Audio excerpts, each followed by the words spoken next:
Good evening, everybody out there, and welcome to another episode of the Sports Beat with Richard Holdridge, presented by Georgia Alabama Sports Live. You are listening to us also on WQEE 99.1 FM, The Key out of Noonan. And I'm happy to be here on this Monday night as we have got a jam-packed show for you. I am super excited to be here broadcasting here on Facebook Live and YouTube Live on the Sports Beat with Richard Holdridge. Go and like the YouTube channel and also subscribe to the Facebook page as well. So Thrift Behringer and I have been doing a lot of things for Georgia Alabama Sports Live. I am excited to be part of the team, and we have got, once again, a busy week. I will get into that later in the show. But first things first, we had a busy weekend. I aired the Sunday night show that Thrift Behringer and I did on the radio station yesterday. And today I'm coming to you from my new podcast studio on Facebook and YouTube, and I hope that you enjoy the show. I enjoy doing this show as much as I can because I love giving you the sports content that you deserve. We really have had a lot of stuff going on. Week 0 in college football. I'll have my thoughts on USC and Notre Dame. We've got high school football week 3. We have got a massive game in LaGrange. I think the whole town of LaGrange is just going to shut down. And then I'm going to talk about where we're going to be for Georgia Alabama Sports Live's high school football showcase. I just got back from the Glenwood Coaches Show. A big shout out to Chris Blackshear for filling in for head coach Dusty Perdue. And as we talked about the Glenwood Gators beating the Brookstone Cougars 38-17, Glenwood is now 2-0 on the season as they get ready to take on Fort Dale Academy. I will also get into the Atlanta Braves. Right now they're taking on the Colorado Rockies. They took 2 out of 3 against the San Francisco Giants. And they got to worry about the Dodgers because right now the Dodgers are nipping on their heels for the best record in the National League, trying to get that number 1 seed as we get ready for the playoffs. I can't believe that September is just close. It is this week as we get into supposedly the fall weather, but it doesn't seem like it's going to cool down for that fall weather just yet. And then also we do have a hurricane that right now it's a tropical storm, but it looks like it could be a hurricane and hit landfall in the next couple of days. So everybody out there in Florida, be safe. And we weather the storm and try to get through it, especially, with all the football games going on. I mean, we got some big college football games this Thursday, including Florida taking on Utah up in Salt Lake City. And Utah is a dark horse to win the Pac-12. Is Florida going to have a decent season that is going to allow Billy Napier to keep his job? Because the expectations of Florida, I mean, I just got finished watching the Netflix documentary, The Swamp Kings. I forgot how dominant Florida was in the early 2010s. That's the expectations for Gator Nation to win a national championship and be a top 5 school. Is Billy Napier that head coach? And we will find out. And they got a big test against the Utah Utes on the road. And I'll talk about that as well. All right, so let's go ahead and get right into the show. First of all, thank you for joining us on Facebook Live and on YouTube Live. And we are going to just be jam-packed with this show. So here we go. Busy week. First of all, I do have some thoughts on the Carver-Spencer game that ended in the third quarter. There was some altercations, and first of all, Thrift Behringer and DJ Jones, very professional, shutting off the broadcast as far as turning off the cameras, and that was the right thing to do. I mean, you can't speculate on what was happening. That video did go viral, and I really just sent a prayer out to everybody at Memorial Stadium, and luckily no one was hurt and everybody was okay. But in the spur of the moment, that has to be a scary sight, and I can't even imagine if I was at Memorial Stadium, some of the thoughts that would be going through my mind. Carver does win the game 21-0 over Spencer. It was called in the third quarter. And really, it took away from the game because it was a very good game. Spencer had some opportunities as Gary Gaither was marching down the field and they were on the 1 yard line and they could not punch it in. Carver, they get the win. They are 2-0 on the season. Spencer drops to 1-1. And as we get later on in the week, I will have my high school football preview review show on Friday. And we also have high school game day. And I'm pleased to announce that we will be at Harris County once again. And I am excited about that. Thrift Behringer, myself, Rick Beach from Kutsu Sports, we are going to be on the campus of Harris County, Tiger Stadium at Danny Durham Field for Shaw at Harris County. Both teams are 1-1, and I am privileged to be back at Harris County. Last week, I called the Harris County-Russell County game with Rick Beach of Kutsu Sports, and that was such a phenomenal broadcast. I thank Rick just for being a great announcer. We had great chemistry. It was a fun broadcast. Harris County ends up walking it off on a field goal, 30-27. It was a back-and-forth game. I thought that any team could win, and I think that Russell County and Harris County are both going to be outstanding this season. Also, up north, I-185, Callaway, statement win over Cedartown, 27-10. These were two top 5 teams. Cedartown was the runner-up in 4A last season, losing to Benedictine. And Callaway returned the favor. After last year losing 47-7 up in Cedartown, Callaway did not look back, and they ended up getting the victory over Cedartown. And now they have a big matchup this Friday at Callaway Stadium. I expect the whole town of LaGrange to be there. Troup County and Callaway.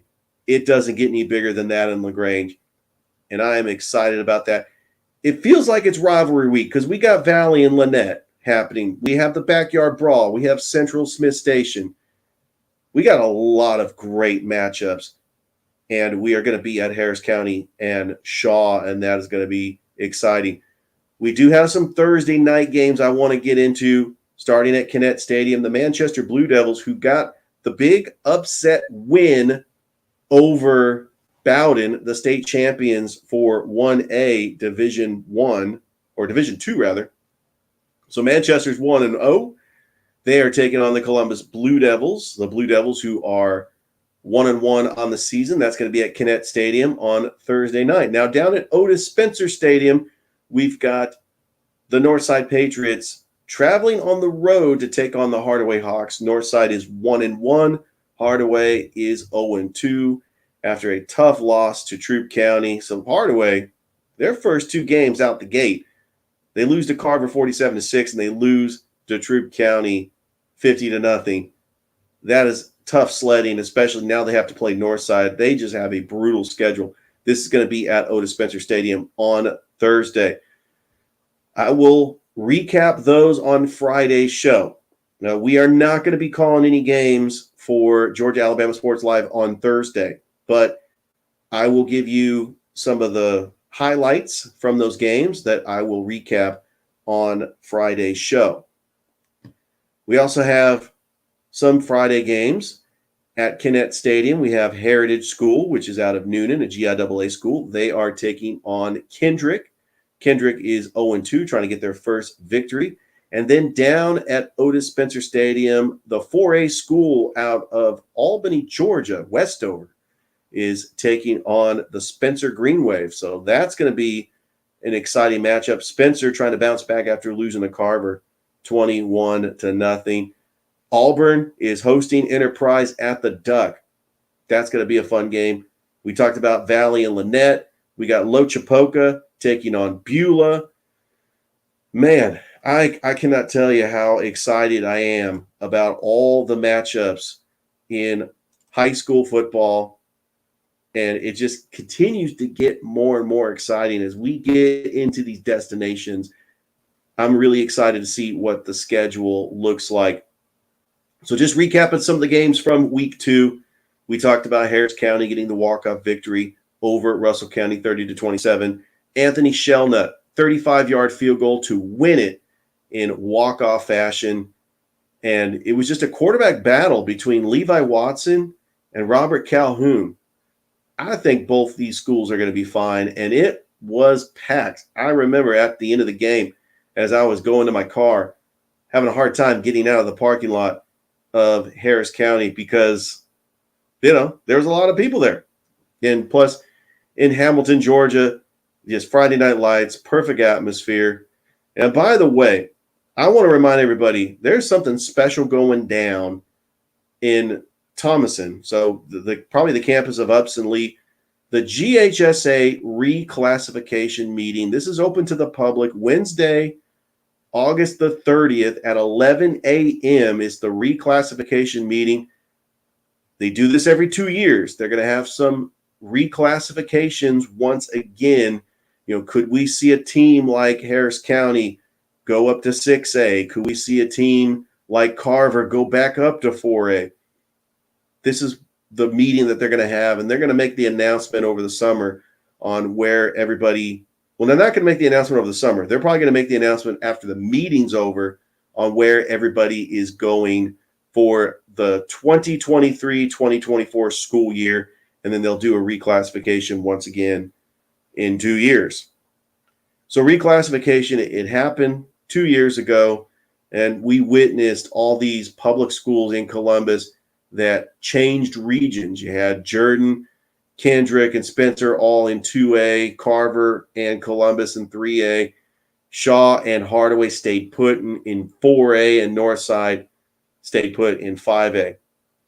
I'm very interested to see what happens with this new reclassification. Maybe Shaw might jump up to 5A and be in the same region with Northside, but I can't imagine Northside and Harris County not being in the same region. If Harris County does go to 6A, you got Lee County, you got Howson County. These are the closest 6A schools. Noonan is a 6A school. There's not a whole lot of 6A schools here in the Chattahoochee Valley, so I'm really interested to see how that is going to play out. I got to give props to the East Alabama schools that really put in the work. Hats off to the Central Red Devils, head coach Patrick Nix, going on the road up at Hewitt-Trussville, a top 5 school, getting the win on the road, 48-24, and they get ready to host Smith Station. Auburn getting a big win over the Hoover Bucks, 39-14 on the road. They are also 1-0. When the Alabama Writers Association rankings come out, I do believe that Central and Auburn are going to be 2 and 3, and I'm sure they'll flip-flop throughout the year. Thompson's going to stay strong at number 1 with the 49-14 win over Opelika. But there is one team in Alabama. They were on national television.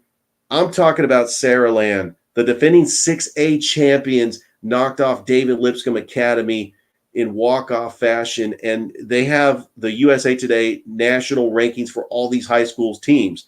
Mater Day out of California is number 1. You got Bishop Gorman, IMG Academy. Saraland is ranked 22. How about Saraland? That is awesome.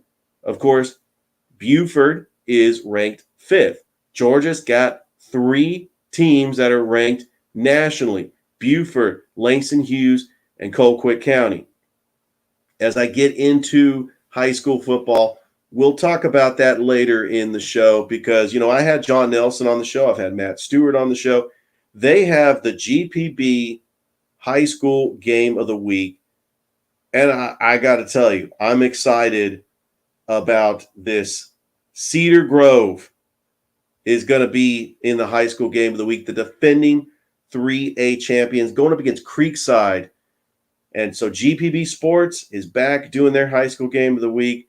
It's just another high school football game in Georgia that you could watch. It's going to be on the Georgia Public Broadcasting Network, and that is going to be fun. I do want to say a big shout out to WTVM. Just a hats off job getting that broadcast, and it was just top quality broadcast. The Glenwood Brookstone game last week, Jonathan Hoppy did an amazing job as the play-by-play announcer. It was nice to see all these games that were televised in the local Columbus area. You had our game, the Russell County Harris County game on Georgia Alabama Sports Live, and you had Carver and Spencer. And we had a doubleheader, and it was a success. And I thought that it was great, and the broadcast just looked amazing for both games. And then you also had WTVM, the broadcasting looked amazing as well. The thing is, as we get more exposure to these student athletes, the more coverage we have, the better. So I like seeing these TV stations and these live streaming. As long as they have the resources and the broadcasters to live stream as many games as possible, I think it would be great for the kids. Still going down the scoreboard, Calvary Christian 2-0. They beat Pinecrest 39-13. Lynette over Notasulga. You had Lochapoka over Lafayette. Smith Station took one on the chin, losing to the 5A program, Pleasant Grove 54-14. Taylor County, they beat Crawford County 31-0. Chambers Academy 48-6 over Heritage. And we also had Pacelli getting a win to even their record at 1-1, beating Tatnall Square Academy. Hanley defeated Valley 22-8. And then let's talk about week 3 in high school football. I did touch up a little bit on the Thursday night games. We do have Opelika on the road down in Montgomery, Alabama at the Cramden Bowl. They're back at the Cramden Bowl twice, in 2 weeks, taking on Jack. So Friday, we talked about Shaw at Harris County. Both teams are 1-1. Shaw gets their first victory of the season. Congratulations to head coach Johnny Gardner. They defeat Kendrick. Harris County, they get their first victory of the season. Troup County and Callaway, what can I say about that? That is a massive game. More than likely, that's going to be the high school game of the week. You could vote on my X page, it's now called X, it's not Twitter anymore, on what is the high school game of the week, and I have several choices. Troup County at Callaway, Valley and Lynette, Smith Station Central, and Shaw at Harris County. Those are the choices. Go vote on the X, and I will reveal the results on Friday's show. We talked about Central, Haynesville at Beauregard. Beauregard gets the win over Selma, and I think that Beauregard is one of those teams that could be another 10-win team. They snuck up on a lot of people last year, making the playoffs in 5A. First Presbyterian Day, taking on Brookstone. The Jordan Red Jackets taking on Mount Zion on the road. Early County is on the road against Schley County. And then Chapco is taking on Walnut Grove. A couple more games. Baconton Charter is taking on Central at Tableton. And then we also talked about Lochapoka at Beulah. The Beulah Bobcats 1-0 on the season after finishing 1-9. And I love seeing these turnarounds. A couple of years ago, Randolph County just did not win a single game. Last year, they make the playoffs. So, anytime a high school program can turn around like that, and we want to see these high schools do well. And so congratulations to the Beulah Bobcats and great for them. All right, so that's my high school football segment. We're going to go ahead and take a break. When I come back, I'm going to go into college football because we did have week 0, and I do have some thoughts about 2 ranked teams that played on Saturday, including Notre Dame and USC. You don't want to go anywhere. We'll be right back. It's the Sports Beat.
Welcome back to the Sports Beat with Richard Holdridge, presented by Georgia Alabama Sports Live. Don't forget that you can listen to a rebroadcast of this show on WQEE 99.1 FM, the key home of Southern sports out of Noonan, Georgia.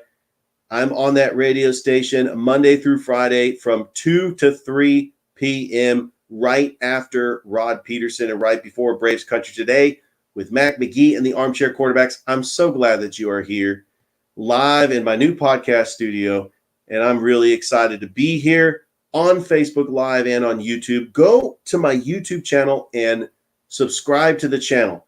Like the Facebook page, The Sports Beat with Richard Holdridge.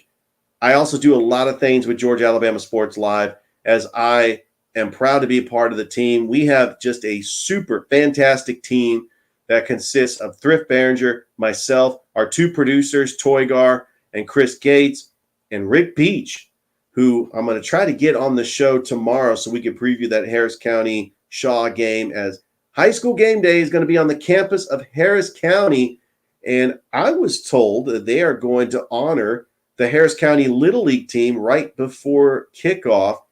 The Harris County Little League team were 2 wins away from Williamsport. They won the Georgia State Championship in back-to-back years. Congratulations to Chris Gilstrap, the head coach.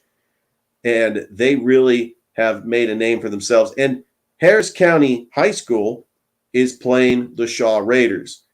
So these two schools are rivals. They're on the border of Harris and Muskogee County. And in the District 8 championship for Little League, Northern played Harris County. So a lot of kids that play for Northern Little League will go on to play baseball at Shaw. And, of course, Northside and Columbus, or wherever they can play baseball. So this really means a lot, this rivalry. The kids know each other from baseball, and they definitely know each other from football. Harris County won the game last year. Shaw went up to Harris County last year. So this is a big rivalry, and I'm looking forward to being a part of it. High school game day is going to be on the campus right there at Danny Durham Field, and we expect to have cheerleaders, students, the band, anybody that's a Harris County fan out there supporting high school game day. It's going to be a lot of fun, and I'm really excited about it, doing it with Thrift Behringer. We're going to make our picks. We're going to talk about what our records are from the first 2 weeks. I got to tell you, I'm proud of my pick. Even though it did not air, I picked LaGrange to beat Northside, and so I'm really proud of that. Rex Castillo also picked that as well. And so I'm excited about making some picks. And so I'm really looking forward to it. All right, let's go and switch gears to college football, because technically week 1 starts Labor Day weekend. It's always a tradition, and I love college football. I'm the type of person that will get up at 9 o'clock, 9:30, whenever it starts, and I watch College Game Day. It's always been a tradition of mine. Even when I'm out doing stuff with the family, I always try to keep a battery pack. I always try to charge up my phone. I will pull out my phone and I will watch a game. I'm not the type of person that will sit on the couch and just watch college football all day long. I'm usually out and about. I try to get all the yard work done in the morning, and I'm watching college football, that noon kickoff. It is just fascinating. If I'm going somewhere, I'll just have the phone with me. Like, I'm still going to be busy. I think I'm going to be calling the Columbus State soccer team. They're going to be in action on Saturday. And so that's going to be a lot of fun. And I'm going to make sure that I keep, the scores updated, because I will get into week 2, technically week 1. But let's talk about week 0, because we did have 2 ranked teams in action. The first game in Dublin, Ireland, the Notre Dame Fighting Irish taking on the Navy Midshipmen. And Notre Dame wins the game 42-3. It's not a testament on how good Notre Dame's going to be. We know the schedule is going to be tough, especially when they play Ohio State, USC, and Clemson. But they found their quarterback. The former Wake Forest Demon Deacon Sam Hartman threw 4 touchdown passes, and that's really all they ask for. They want to get a good quarterback. Marcus Freeman's done a good job recruiting. I think that Notre Dame can be a team, if they sneak in a win against Clemson or Ohio State, they are a college football playoff contender right out the gate, even with 1 loss. I think Notre Dame is going to be fine. But on paper, you look at those 3 games, and we're talking maybe a 9-3 season. All right, let's talk about USC. Now, before you get into the video, the USC 56-28, I mean, that doesn't really tell the whole story. You know their offense is going to be good, but San Jose State putting 28 points on USC, their defense has a lot of work to do. San Jose State made this game close. I mean, I was looking at the score at halftime, 21-14. I seriously thought, wow, maybe San Jose State is good. Remember, I'm from the San Francisco Bay Area. I used to live about 30 minutes from the campus of San Jose State University. That doesn't necessarily mean that I was a diehard San Jose State Spartans fan, because they still don't really care about college football in California, and I'm going to stick with that comment. But USC, their defense needs some help, because San Jose State making it a game and moving the football in USC's defense is unacceptable. The offense is going to be fine. Caleb Williams, the reigning Heisman Trophy winner, is going to be fine in this offense. Lincoln Riley, they got the pieces. And really, having Cliff Kingsbury as a quarterback's coach, I mean, that's like just the perfect storm for USC, just to be a dominant offense. Now, the schedule gets tough for USC. I ain't going to lie to you, because they do have to play Notre Dame on the road. They got to play Utah, even though this got games at home. Washington and Oregon. Oregon's actually going to be at Autzen Stadium. So USC, it's not a foregone conclusion that they're going to win the Pac-12. I still am convinced if Caleb Williams didn't get hurt in the Pac-12 game, in the Pac-12 championship, USC's playing Georgia in the college football playoff. There's no doubt about that one. All right, so moving on. We did have the 2 ranked teams that were in action. Some of the note, the FCS kickoff, congratulations to Mercer. This was down at the Cramden Bowl. Mercer, the Bears, getting the victory. I'm so excited. I'll cover Mercer on here because, you got a team in Macon that I want to try to give love to. They defeated North Alabama 17-7. And Jackson State, without Deion Sanders, they get the 37-7 win over South Carolina State in the MEAC SWAC Challenge kickoff. Boy, I just love I love college football. Even in week 0, I'm actually watching it. And I didn't get to watch any of the games this weekend because I had to work, but it was incredible. Even that Vanderbilt-Hawaii game, even though Vanderbilt has a stadium that's not quite finished yet, and they were still having construction while the game was going on. 35-28. Clark Lay has a good team. I think I like Swan as a quarterback. This was a very emotional game for Hawaii, especially with all those wildfires over there.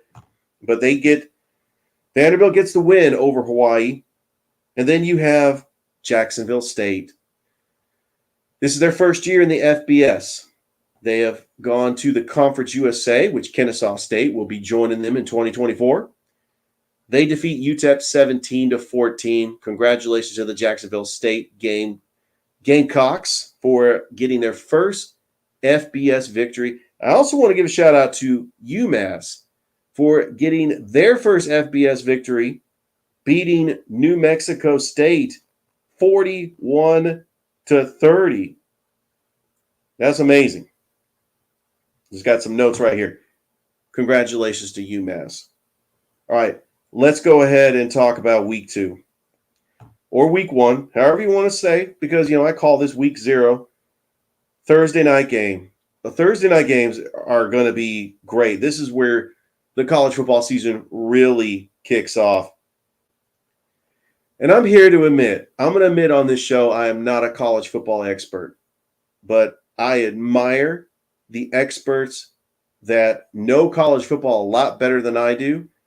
And right now, there is a guy who's, we all know him here in the Chattahoochee Valley, who's probably the best right now. He is the best compared to like Kirk Herbstreit, Joel Klatt. It's Josh Pate.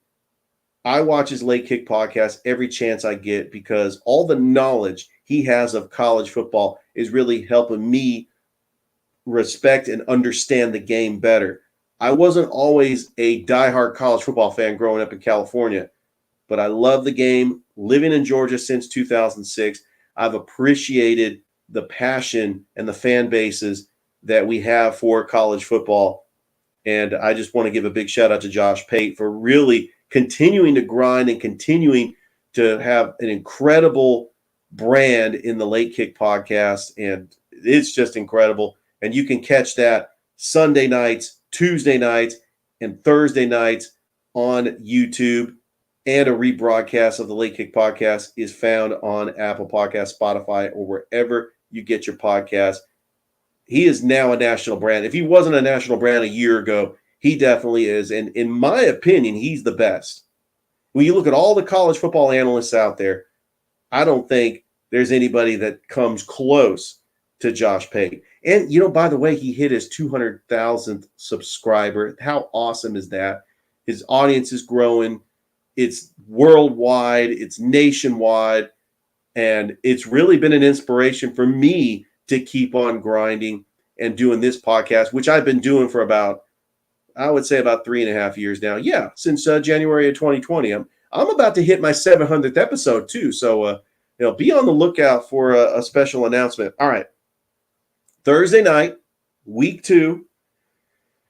You got some pretty good games. Starting with the local teams in Georgia. Georgia State is is actually at Center Parc Stadium taking on the Rhode Island Rams. We talked about the big game, Florida at Utah, Salt Lake City. By the way, that is going to be the Once Upon a Saturday tour. Josh Pate's going to be there.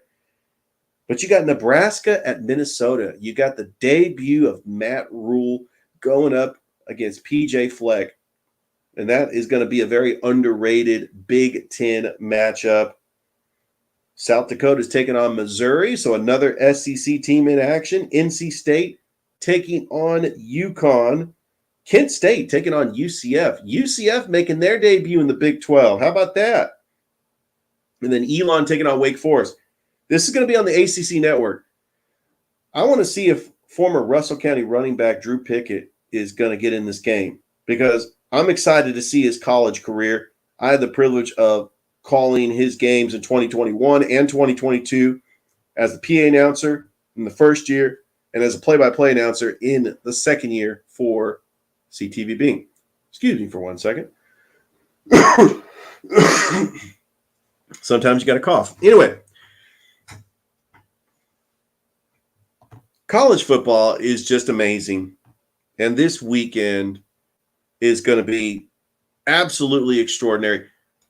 NFL preseason, it just started wrapping up. In fact, let me look at the NFL preseason schedule. Yep, it's done. And the biggest trade, which I don't know how this got pulled off, because as a 49ers fan, back in 2021, when the 49ers drafted Trey Lance, number 3 overall, they gave up 3 first-round picks for Trey Lance. They wanted to get their difference maker. They wanted to get a superstar quarterback that could be a game changer, kind of like a Russell Wilson. At the time, Russell Wilson was still in the division. They wanted to get a Russell Wilson-like player to make plays and become that player. Well, the problem is they picked the wrong guy. I'm here to say Trey Lance is a bust. They traded him to the Dallas Cowboys for a 4th-round pick. This has been one of the biggest wastes in draft history. Luckily, Brock Purdy is good, and it's bailed the 49ers out. I'm surprised that the general manager, John Lynch, is not going to get fired for this. Luckily, if Brock Purdy turns out to be a top 5 quarterback, then John Lynch, that's the biggest recovery in the history of sports. Are you kidding me? The 49ers trading away 3 first-round picks for Trey Lance. And look, to be fair, they haven't really given him a chance. But when he comes into the game, he's not what people think he is. He still has some accuracy problems. And let's be fair, he has not had a big enough sample size because he did not play a whole lot of games at North Dakota State. There was still some players available. I was looking at the 2021 draft and players that were still on the board, like Micah Parsons. I mean, come on. You also had, they could have drafted Mac Jones. They could have drafted Justin Fields. There were still players on the board, and they did not have to go all the way up to get Trey Lance. And to be fair, I mean, Zach Wilson got selected number 2. So, really the only sure pick in the 2021 draft that is going to be a Pro Bowler is Trevor Lawrence. I'm excited to see what the Jacksonville Jaguars can do with Trevor Lawrence, Calvin Ridley, Travis Etienne, the former Callaway star Tank Bigsby. Oh, man, look out, because the Jacksonville Jaguars could make noise. I don't think they're going to go to the Super Bowl because, you still have the Kansas City Chiefs, you still have the Buffalo Bills. But the Jaguars, they're going to build off that momentum from their close playoff game against Patrick Mahomes and the Chiefs. But back to Trey Lance going to the Dallas Cowboys. Relax, Cowboys fans. Dak Prescott is not going to lose his starting job to Trey Lance. Trey Lance is even lucky to be the third-string quarterback because Dallas has Cooper Rush. Cooper Rush is going to be the backup to Dak Prescott. So don't feel like just because they got Trey Lance that Dallas is going to be in trouble and Dak Prescott is going to lose his job. It just didn't work out. Trey Lance could be a good backup one day, but I don't think he's going to be the superstar quarterback that everybody thought he was. And the 49ers whiffed on this draft pick. I'm sorry to say. And I'm a huge 49ers fan, and I was excited about Trey Lance. But Brock Purdy is the real deal. And the 49ers play the Steelers in week 1. So when we get closer to the NFL season, I'm going to have my NFL picks. I'm going to tell you what I think is going to happen. And then I'm going to have a special fantasy football show here on the Sports Beat. If you're having trouble in your fantasy league, this is the show for you because I'm going to break down the matchups, who to pick, where you're picking. You got a snake draft. What league are you in? Because I'm not trying to brag or anything, but I did win my fantasy football league back in 2019. Neither here or there. 2020, I pretty much just whiffed because it was such a big mystery because of COVID and, playing NFL games on Wednesday nights. All right. I think it's about that time to take that next break. But when we come back, it is all about the Braves taking 2 out of 3 against the San Francisco Giants. They're actually in action right now, taking on the Colorado Rockies. Then I'm going to go ahead and tell you what's going on, especially on Georgia Alabama Sports Live, is we've got a busy lineup of shows that you don't want to miss. Stick around. It's a Sports Beat.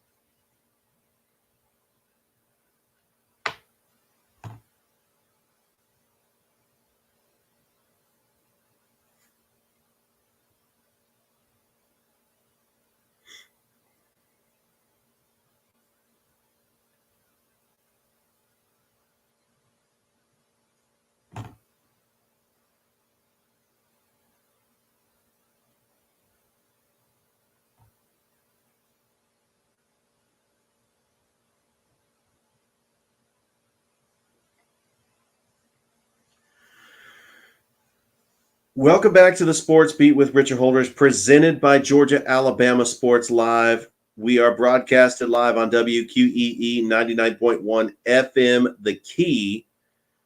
And before I get into my baseball segment and close out the show, a melancholy trails to probably one of the greats.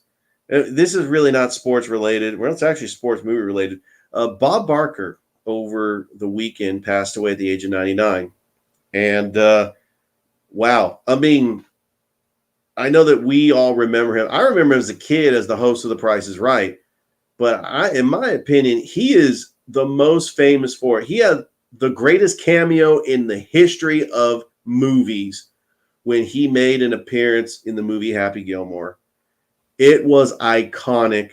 And I remember seeing him in Happy Gilmore and getting in a fight with Adam Sandler on the golf course. Was an absolute classic, and he will always be remembered for that. And I absolutely love Bob Barker for that. And he was a great host on The Price is Right. And, he lived a very long life, 99 years old. And just a shout out, a special tribute to Bob Barker. And And really, Happy Gilmore is one of those underrated sports movies that was great. They had just an amazing villain in Shooter McGavin, and then Bob Barker had probably the best cameo appearance. A close second cameo appearance is Chuck Norris in Dodgeball. But anyway, let's go ahead and talk about the Braves because, yeah, they did take on my San Francisco Giants, and they completely dominated the Giants, beating them 4-2.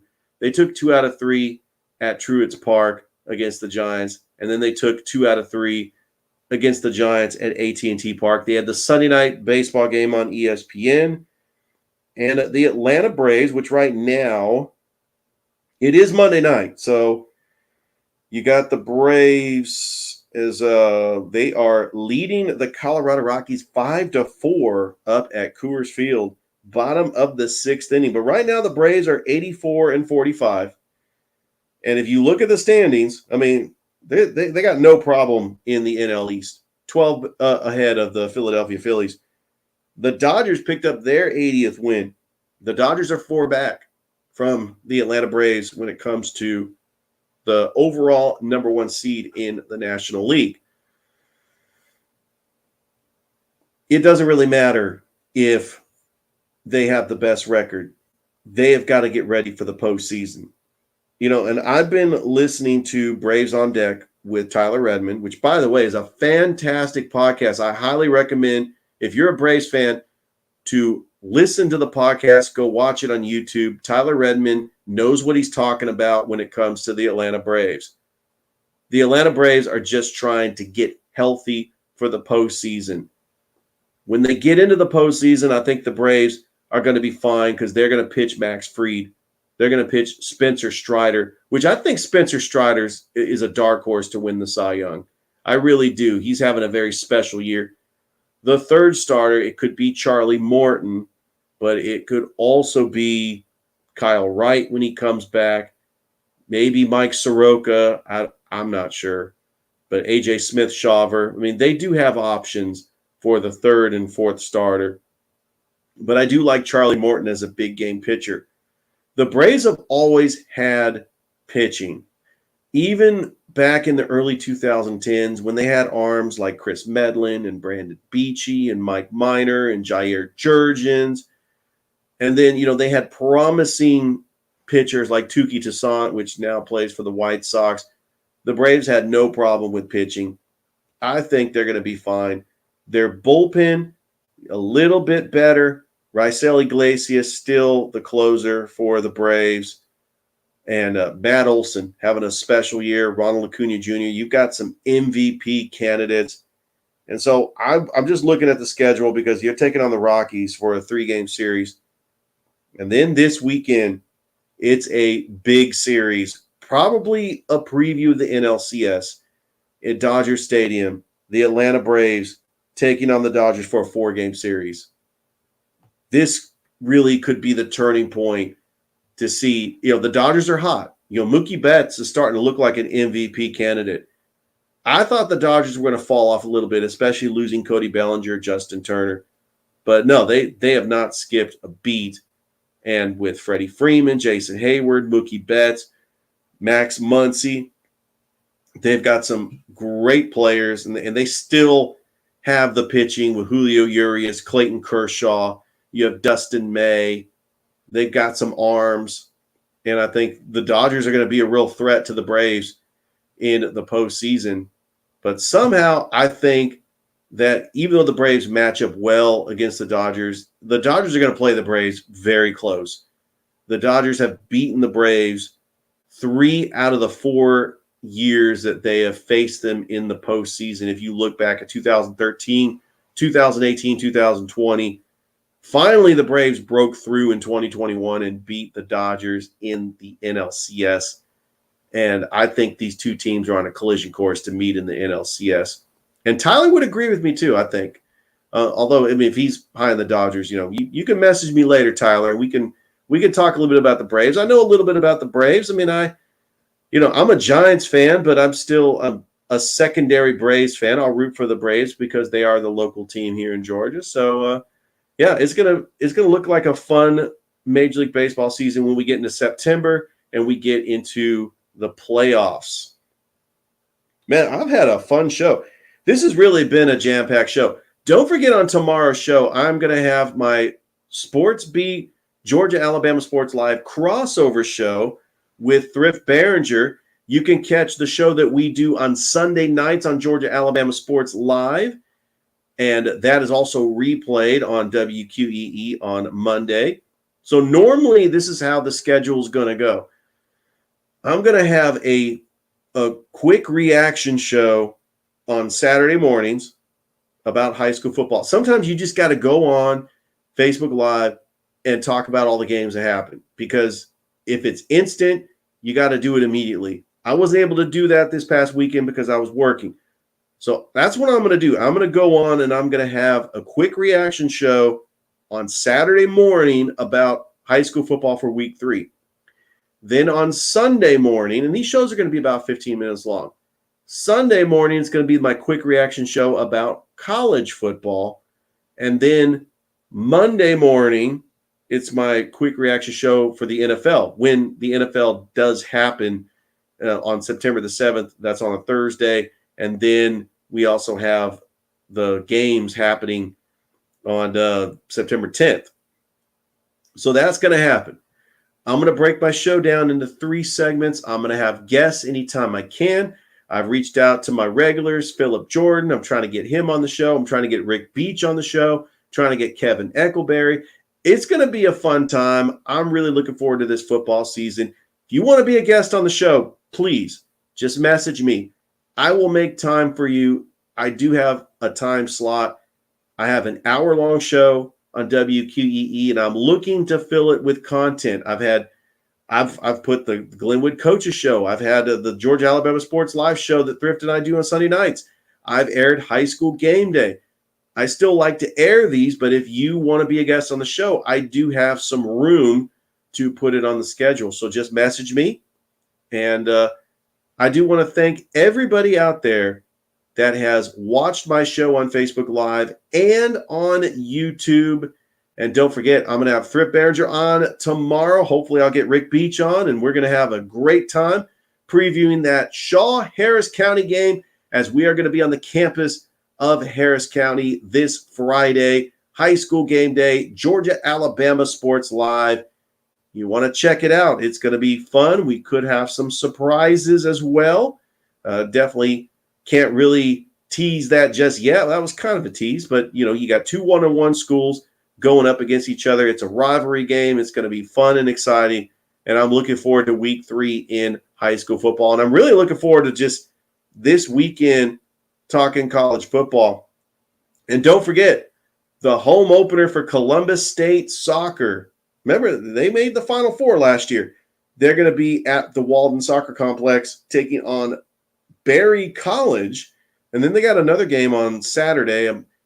I told Warren Fundavestasian and Eric Steinhauser that I would love to help out.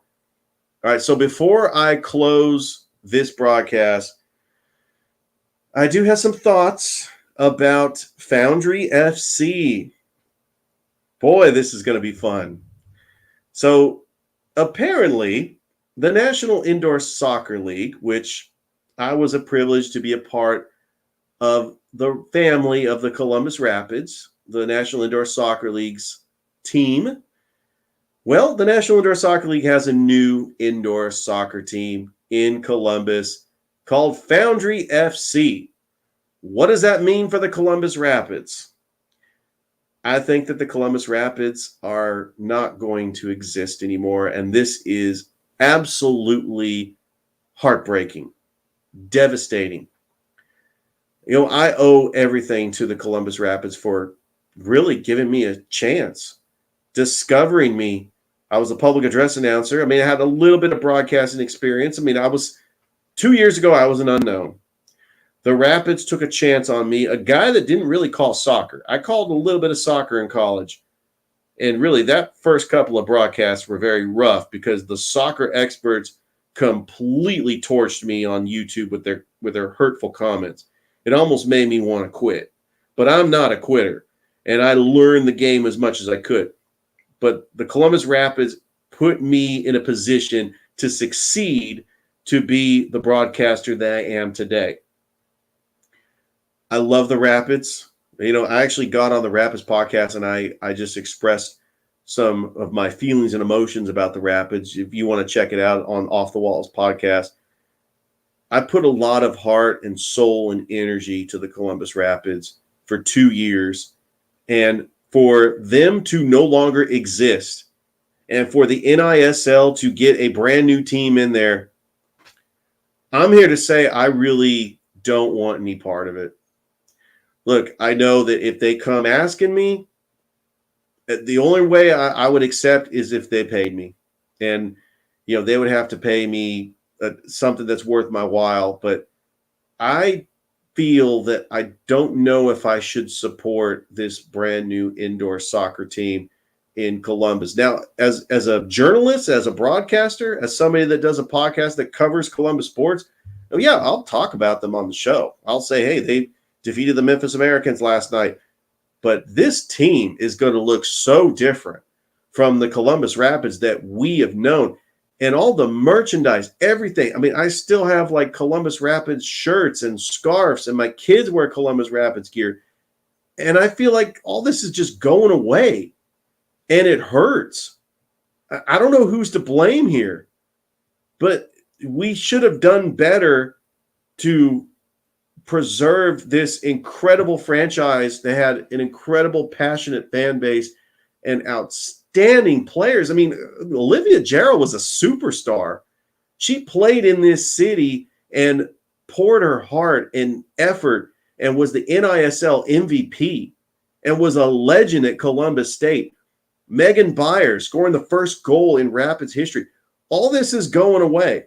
Well, I'm here to announce that I'm going to preserve their memory. I'm going to try to get a reel of all my broadcasts for the Columbus Rapids, and I'm going to put them on the Rapids podcast site.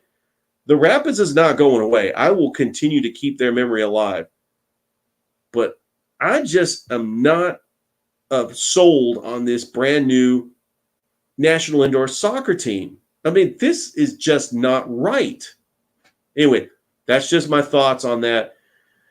Thank you again for watching another episode of the Sports Beat with Richard Holdridge. Don't forget, you can catch a rebroadcast of this on WQEE 99.1 FM, The Key, from 2 to 3. Have a good night, everybody.